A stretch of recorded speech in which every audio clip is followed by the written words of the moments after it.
Rebonjour. Donc, sur les directives de Monsieur le Président de l'association, il m'a dit d'enclencher le turbo vu qu'on a un peu de retard.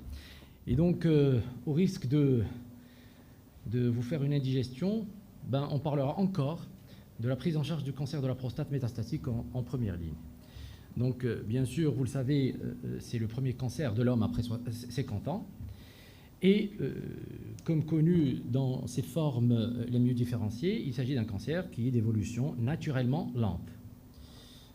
On sait très bien que c'est une cause fréquente de mortalité et sa prévalence elle est importante, surtout est élevée chez les sujets jeunes par rapport lorsqu'on parle des formes agressives. C'est un cancer qui est hormonosensible et chimiosensible, d'où découlera sa prise en charge ultérieure. Et ce qui est important et ce qui va nous amener à cette discussion, c'est qu'il s'agit d'une pathologie qui a connu et qui continue à connaître des progrès thérapeutiques importants. Bien sûr, le cancer de la prostate métastatique va dépendre de la prise en charge, je dirais, multidisciplinaire. C'est une prise en charge qui va, bien sûr, au début, concerner l'urologue, mais elle va aussi intéresser l'oncologue médical, le radiothérapeute, les soins palliatifs et de support, l'anatomopathologiste. Bref, il s'agit d'une pathologie qui est de prise en charge multidisciplinaire. Et c'est pour ça que ce cancer de la prostate métastatique, il a cette caractéristique d'être une maladie hétérogène. Il n'y a pas vraiment de consensus général dans la prise en charge du cancer de la prostate, vu qu'il s'agit d'une maladie hétérogène. Et c'est pour ça que sa prise en charge découle d'une décision thérapeutique qui va découler d'une réunion de concertation pluridisciplinaire. Le socle de la prise en charge du cancer de la prostate métastatique reste la déprivation androgénique. Cette déprivation androgénique peut être soit chirurgicale, la castration chirurgicale, à savoir la pulpectomie ou la chydectomie bilatérale, son coût est faible, rapide et bien sûr irréversible. Il y a aussi les agonistes ou analogues de la LHRH. Leur effet est palpable à partir de la 2e jusqu'à la 4e semaine. C'est un effet qui est réversible, au contraire de la castration chirurgicale.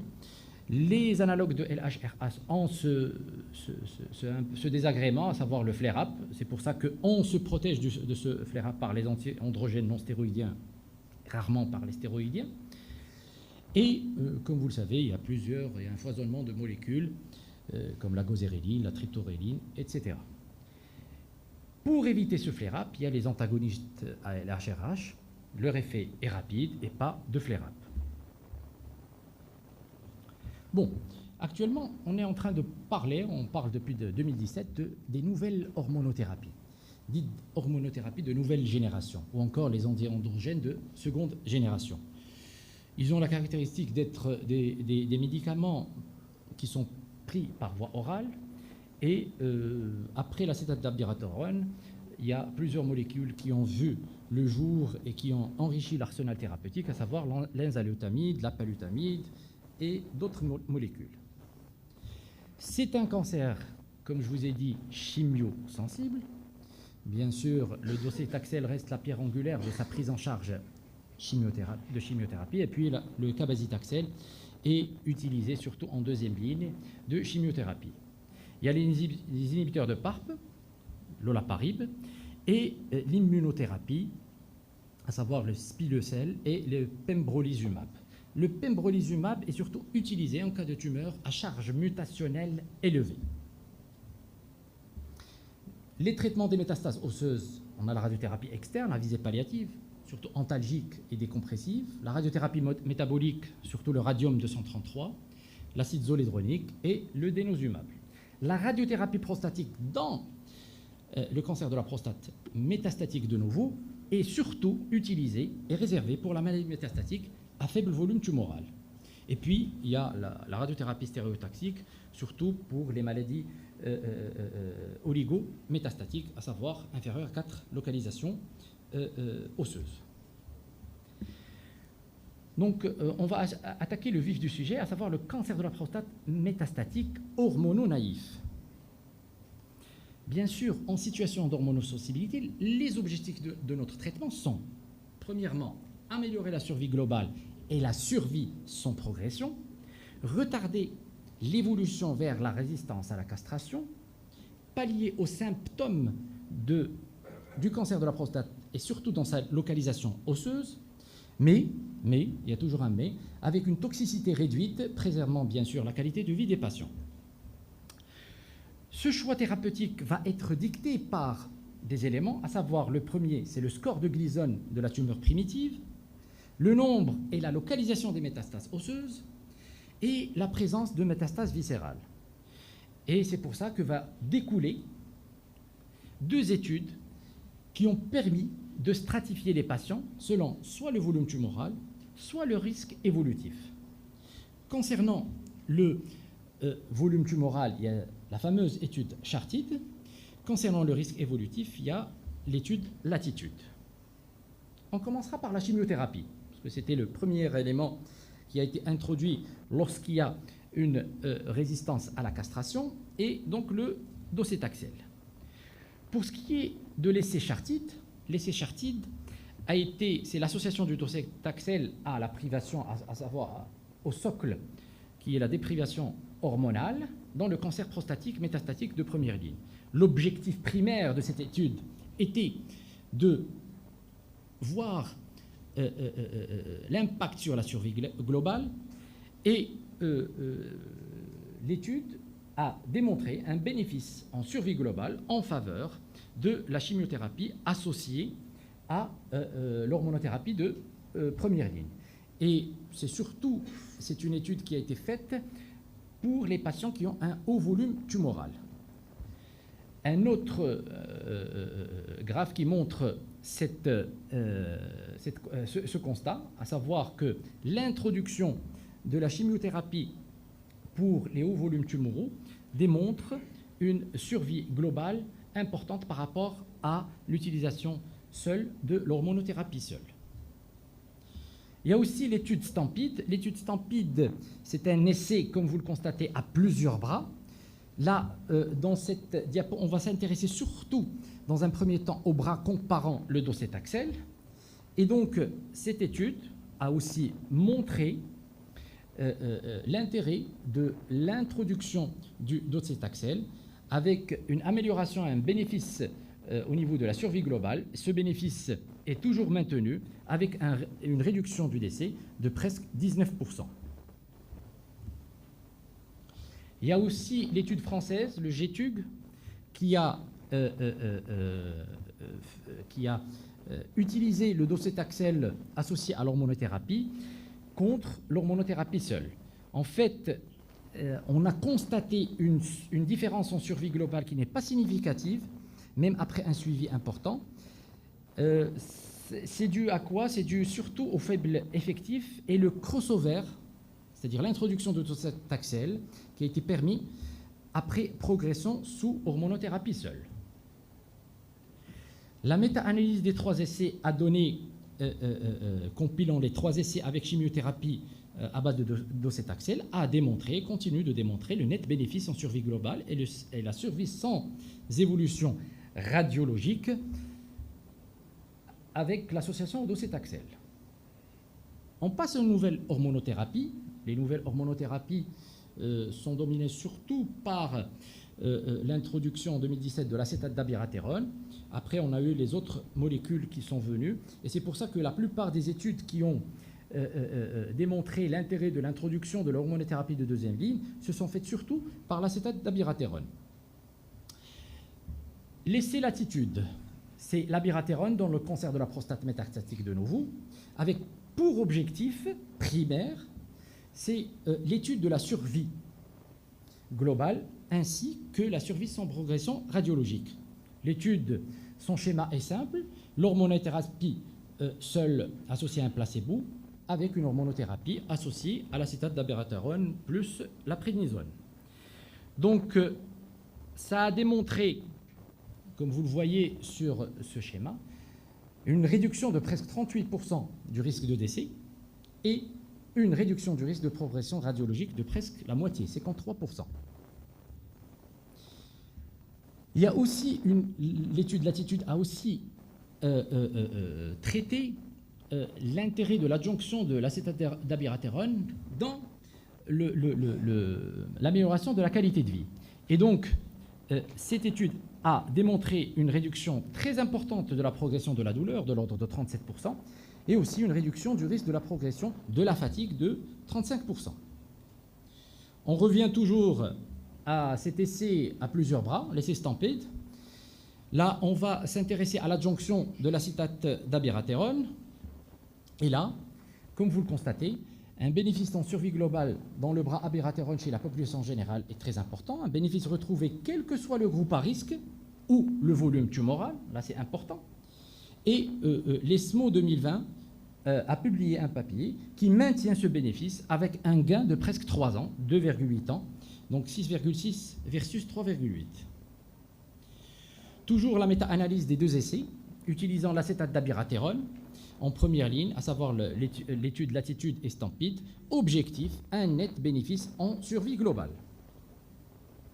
L'essai Titan. L'essai Titan, c'est un essai qui, au lieu d'utiliser l'acétate d'abiraterone, c'est l'adjonction de la palutamide, donc avec cette fois la palutamide qui démontre aussi un bénéfice important, que ce soit dans la survie globale ou la survie sans progression radiologique.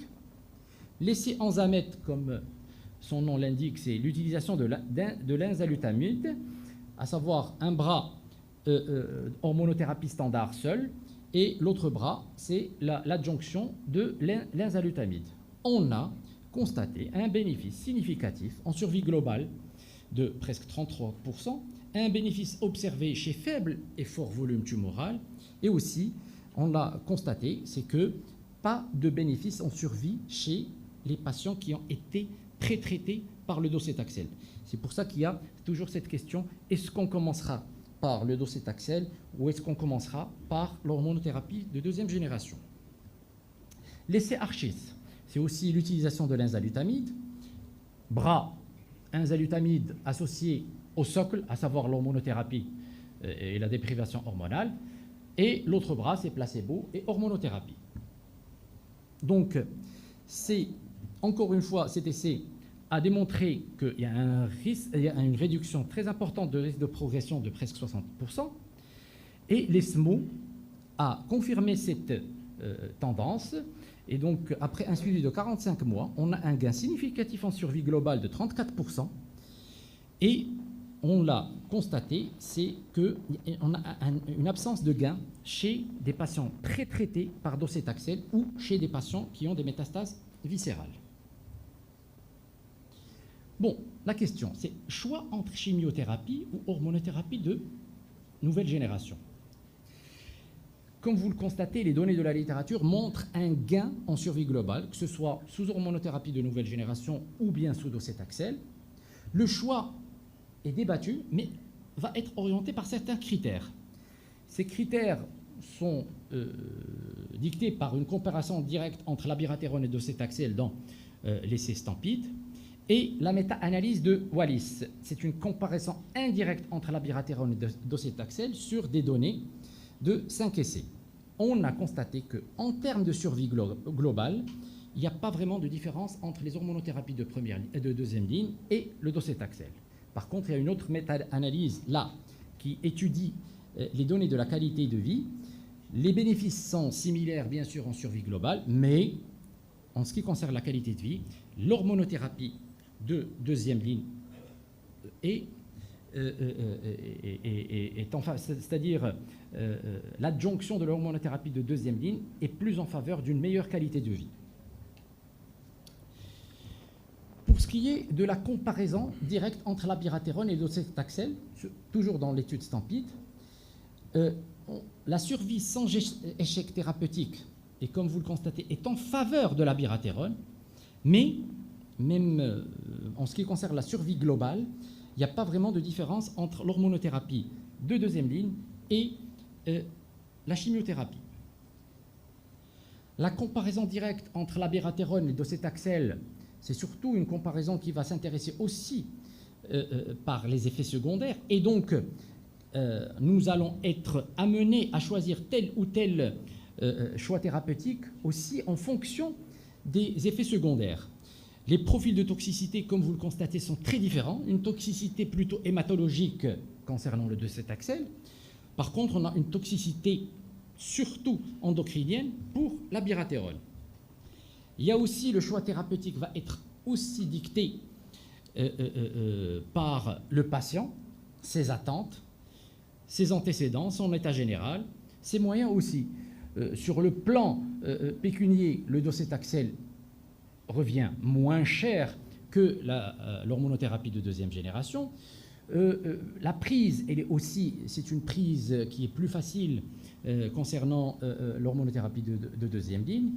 Mais comme je vous ai dit, c'est aussi en fonction de l'état aussi du malade. Si on a un patient qui est fit, on peut proposer une chimiothérapie. Par contre, si on a un patient qui n'est pas fit, il faut privilégier l'hormonothérapie de deuxième ligne.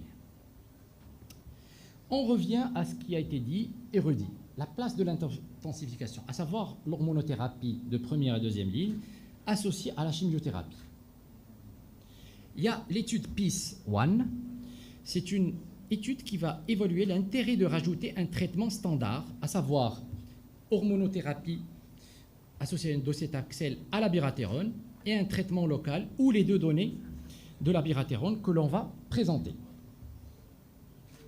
L'analyse en sous-groupe a montré un bénéfice observé chez les faibles et forts volumes tumoraux lorsqu'on fait un traitement, une triplette. Pour ce qui est des résultats de l'ESMO, comme vous le constatez, la survie globale est améliorée par l'abiraterone dans la population générale. La survie globale dans la population où on a triplé, on retrouve le même bénéfice. Par contre, lorsqu'on fait l'analyse du sous-groupe, le bénéfice est significatif, surtout chez les hauts volumes. Par contre, chez les bas volumes, les résultats sont encore immatures pour proposer cette triplette dans la prise en charge du cancer métastatique. Bien sûr, la trithérapie semble améliorer, selon les premières études, la survie globale et la survie sans progression radiologique, et probablement ça va induire un changement dans nos pratiques courantes. Toujours une étude qui traite de l'association, c'est-à-dire la triplette, hormonothérapie de première ligne, docétaxel, là c'est le darolutamide, et c'est une trithérapie avec cette fois le darolutamide. Là on a le design de cette étude, et comme vous le constatez, on a une réduction importante du risque de décès de l'ordre de 32,5%, donc une survie globale améliorée par la trithérapie. Un bénéfice, quel que soit le sous-groupe, comme vous le constatez, et quels que soient les traitements ultérieurs reçus. Comme vous le savez, dans certains cas, lorsqu'on utilise le docétaxel, la réponse à l'hormonothérapie de deuxième ligne se fait moins bonne. Par contre, lorsqu'on utilise, c'est-à-dire cette triplette, on voit que les résultats sont meilleurs, quels que soient, comme je vous ai dit, les traitements ultérieurs reçus, que les patients soient métastatiques de nouveau ou aussi en rechute. Donc, cette intensification, la méta-analyse qui va comparer le triplet versus doublé. On a deux attitudes possibles, l'acétate d'abiraterone, enzalutamide ou apalutamide associé à l'hormonothérapie de première ligne, et on a le docétaxel, nouvelle hormonothérapie, et l'hormonothérapie de première ligne. Les auteurs ont comparé ces options selon le volume ici tumoral.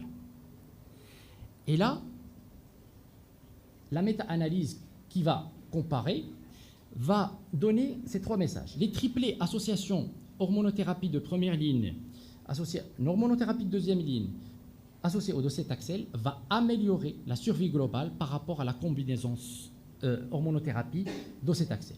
Le deuxième message, pour les hauts volumes, l'association des trois molécules améliore la survie globale par rapport à la combinaison de deux traitements.